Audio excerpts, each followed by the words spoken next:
नमस्कार साथियों, मैं कृष्णा राष्ट्रवादी। साथियों, ये 2 बीघा अरहर बोई थी। ये खुद का खेत है और 2 बीघा अरहर बोई थी। अब आप देख रहे होंगे कि उत्तर प्रदेश में किस तरीके से आवारा पशुओं का हाल है। आप देख रहे होंगे कि 2 बीघा अरहर में जो फरी थी, इस पर जितनी भी लगी थी, ये अच्छी खासी पूरी तरीके से फैली हुई थी।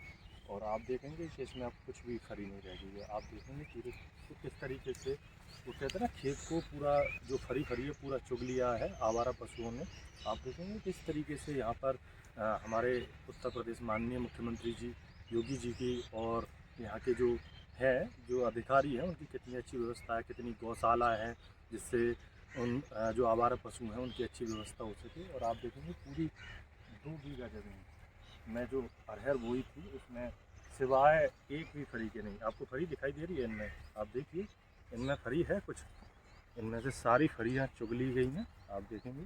और जबकि तार की भी घेराबंदी की थी, उसके बावजूद भी इस तरीके से आगे आइए, कैमरा में दिखाते हैं आपको। तो कहीं पर भी ये देखिए साथियों, कहीं पर भी आपको कोई फरी दिखाई दे रही है?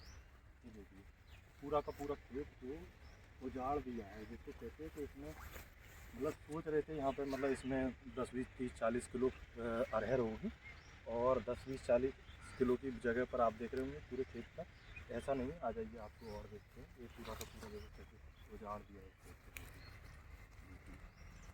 देखिए इनका फरी है कुछ तो छोड़ा है इन पर। ये देखिए, ये सब देखिए, ये ऊपर से इनको पूरा रौंद लिया गया है पूरा का पूरा। तो ये देखिए, ये कहीं पर भी कोई फरी आपको देखने को लिए नहीं मिलेगी।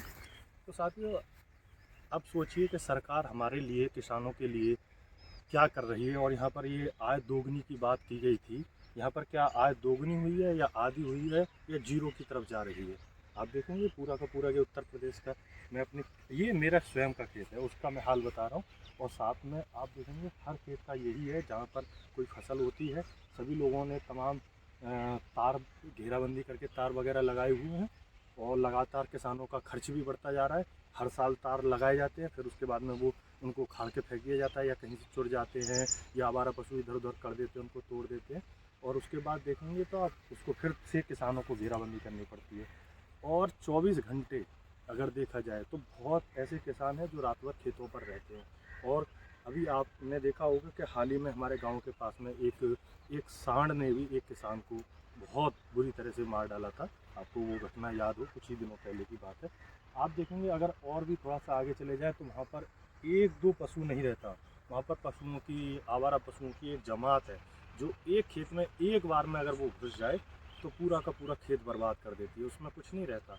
जिस तरीके से इस खेत में अब कुछ नहीं है, चाहे भले ये 2 बीघा का हो, इसी तरीके से अगर 10-10 बीघा का या 20 बीघा का भी ज़मीन किसी की होगी तो पूरे का पूरा उसमें से ख़त्म कर देती है। अगर कोई फसल जैसे ज्वार हुआ, बाजरा हुआ, ऐसी फसल को तो पूरी तरह से रौंद देते हैं। अब आपको पता है कि अब गेहूं की खेती होने वाली, जैसे ही गेहूं थोड़ा सा उग के आएगा तो पूरा का पूरा उसको रौंद दिया जाता है। तो देखिए, ये है ना, गौशालाएँ हैं अच्छी, और आवारा पशुओं की दिनों दिन जिस तरीके से बढ़ रही हैं पूरे क्षेत्र में, और ये सोचने वाला पॉइंट है। लेकिन यहाँ पर अभी तक कोई व्यवस्था नहीं है। मैं बुलंदशहर के, और ये आपका गांव है नगला खेड़ा, वहाँ से मैं वीडियो बना रहा हूँ, मेरा गांव है। और आप देखेंगे किस तरीके से इसमें कुछ नहीं रह गया है। और आप देखेंगे कि किस तरीके से ये सारे के सारे खेत थे बस ऐसे ही। अब इसमें गेहूं बोया जाएगा तो गेहूं का भी दिखाएंगे आपको हाल कि किस तरीके का गेहूं होगा। या तो यहाँ पर 24 घंटा ड्यूटी देते रहिए, या आप थोड़ी देर के लिए भी खाना खाने चले गए, या फिर इधर उधर हुए, या कहीं पर रिश्तेदारी में चले गए, या कहीं पर भी चले गए, तो आपके खेत का हाल इसी तरीके से देखने को मिलेगा। तो आखिर ये कब तक व्यवस्था हो पाएगी? और किसानों की जो आय दोगुनी की बात कर रहे थे, वो कब तक आय दोगुनी हो पाएगी?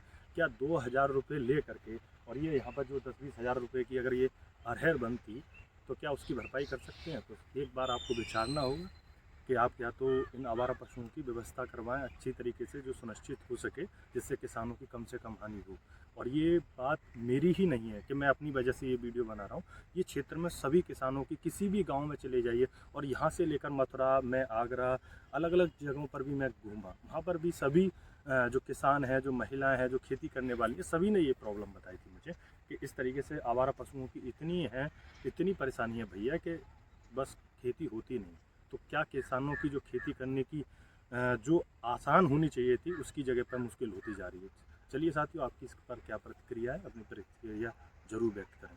धन्यवाद।